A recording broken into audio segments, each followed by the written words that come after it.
love one another, yeah, love one another, that's what we'll do. Love one another with a love like no other that we found in you. Love one another, yeah, love one another, that's what we'll do.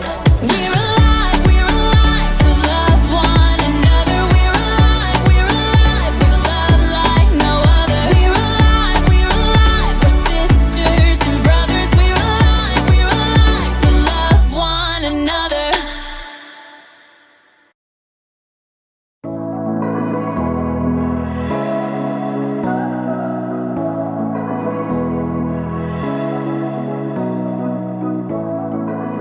What's up, everybody? Erica here, and I am so happy to have you on my block. As you can see, we've got a whole community of people living right here, working together to help each other and show compassion.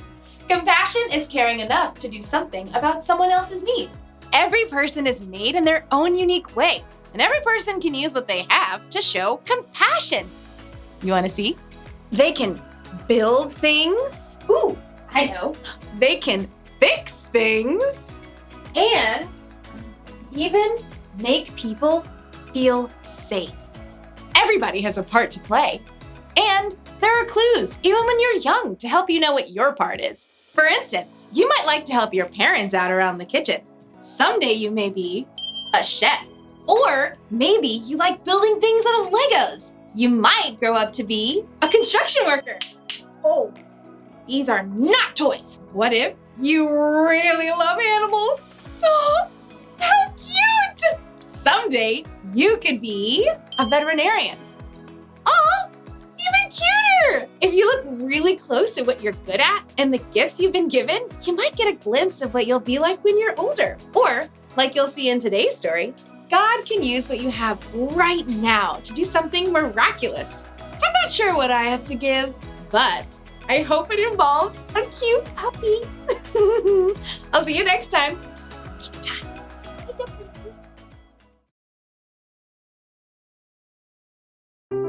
The Bible. It's 66 books of history, stories, letters, and poetry that fit together to form God's one big story. The epic adventure of how He created us and loves us so much that He made a way to rescue us. As we travel through the Bible, from Genesis to Revelation, we discover people who met God and found their lives changed forever. Now, for an amazing story, inspired by the book of John, chapter 6, verses 1 through 13. Let's set the stage. Jesus had been performing amazing miracles and healing people. Great crowds gathered wherever He went. So, when Jesus needed a little time away, He crossed the Sea of Galilee with His friends. He was probably looking forward to a quiet day on the mountainside, overlooking the lake. But the crowds had followed. Oh, you've got to be kidding me. Looks like thousands. Should we send them all away? No, I'll talk to them. Even though He was tired, Jesus welcomed the people. He could see the hunger in their hearts, so He sat down on the mountainside and began to teach them. I am the bread of life. Whoever comes to me will never go hungry. Through the heat of the day, Jesus kept speaking to the people. As the sun sank lower, though, people started getting restless. See, nobody planned to stay there the whole day, and everybody was getting hungry. Well, Jesus knew how He would provide a meal, but first, He spoke to His friend Philip. Where can we buy bread for all these people to eat? Philip's eyes widened as he looked down over the mountainside. There are thousands of people here. Even buying enough bread for everyone to have one bite would take more than half a year's pay. Feeding this crowd certainly seemed like an impossible job. Jesus' friends started to check around, trying to see if anyone at all had brought along some food. Now, imagine you are there, on that very same hillside. Early this morning, you heard footsteps and excited voices just outside your home. They say Jesus is heading for the lakeshore. Now, you had never seen Jesus, but you had heard a lot about Him, so you begged your mom to let you go along, please. Please, please, please. It's not far. And she said yes, which is pretty amazing. But she wouldn't let you run out the door unprepared. Here, I've wrapped up some bread and fish for you. Thanks, Mom. So you grabbed the bundle, thanks Mom, and ran out the door, joining the crowd. When you finally reached the lakeshore, the crowd was a little overwhelming. But high up on the mountainside, you could see a man surrounded by a close-knit group of followers. Sometimes it's good to be little, so you make your way little by little uphill through the crowd. Excuse me? After a while, you were so close. You could hear Jesus. Anyone who hears my word and believes him who has sent me has eternal life. You slid under someone's elbow and found a place to sit on a little rock just a few yards away from Jesus. And all day, you listened. You weren't bored even a bit, because somehow everything Jesus said, it seemed like he was saying it just to you. In fact, you even forgot to eat your lunch. Oops. Guess I am kind of hungry.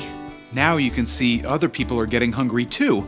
And Jesus has taken a short break to talk with his friends, and then you're sad because Jesus is probably planning to send everybody away to get their own food. But then, a few of his friends start walking through the crowd. Does anyone have any food?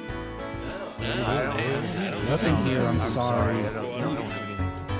Oh, you really want your bread and fish at this point, but as tired and hungry as you are, you know Jesus has been working hard all day. So, you clear your throat, and then you say, I do. Great. What do you got? 5 little loaves and 2 fish. Not much. I know, but Jesus can have it. Well, thank you. Come along. You follow Jesus' friend Andrew right up to Jesus.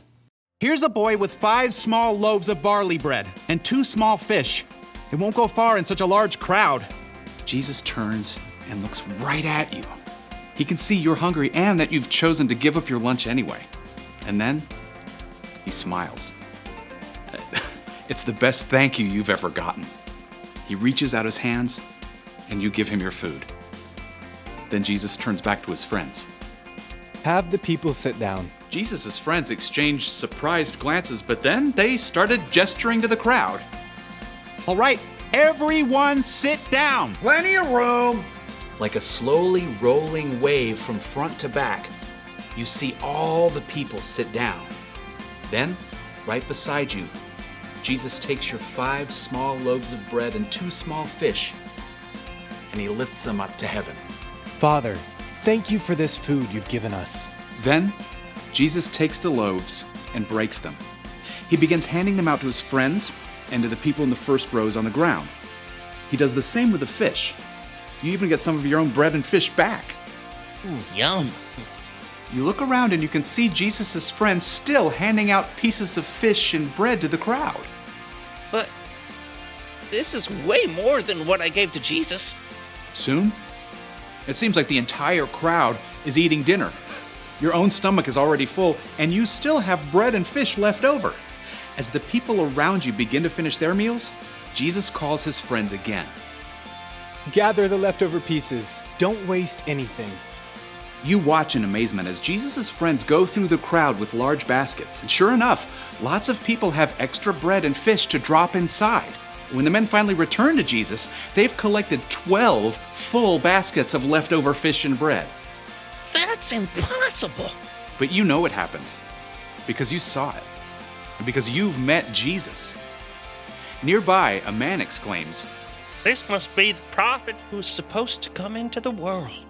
Now, you aren't sure exactly what that means, but you are sure that Jesus deeply cares for every single person on this hillside. And you're sure that he can take your small lunch to meet every single person's need.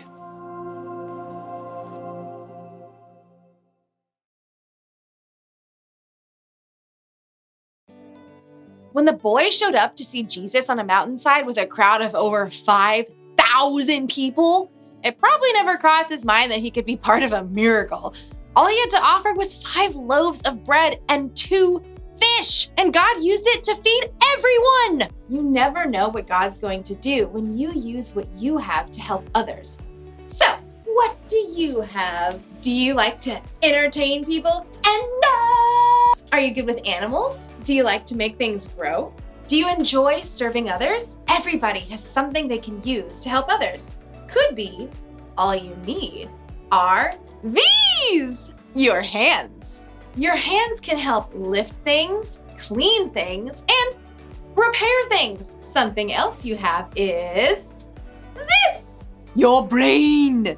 You can use your brain to help solve problems or to help create something incredible. And what about these?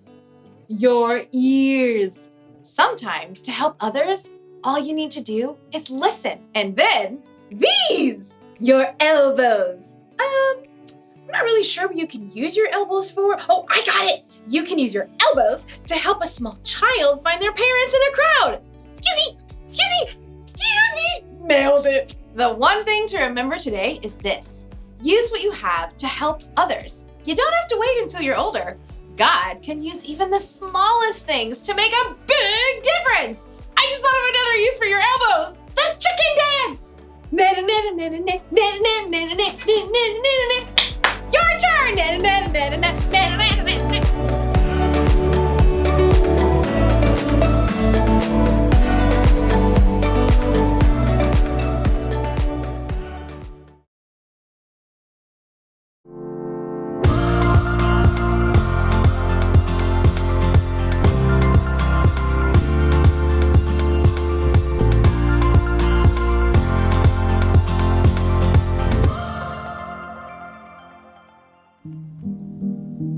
Dear God, happy Valentine's Day. I got a lot of cards from school. Then when I got home, Dad was on the phone trying to order takeout. Valentine's Day is Mom and Dad's anniversary, and he was really ordering from a place that puts chicken in a bucket. I told him to leave it to me. He really needed my help in the romance department. We made a plan for dinner where I would be their server. The table looked great. I knew Mom would love it. While Dad worked on his card, I made my special Italian dinner. God, it was so much fun helping them have a good evening.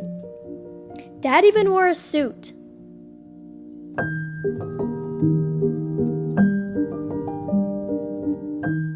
Mom said it was super romantic. Dad said instead of leaving a tip, we should all go out for some dessert. God, thanks for letting me help Dad when he needed me, and thanks for the double caramel delight. Love, love, love, Ashley.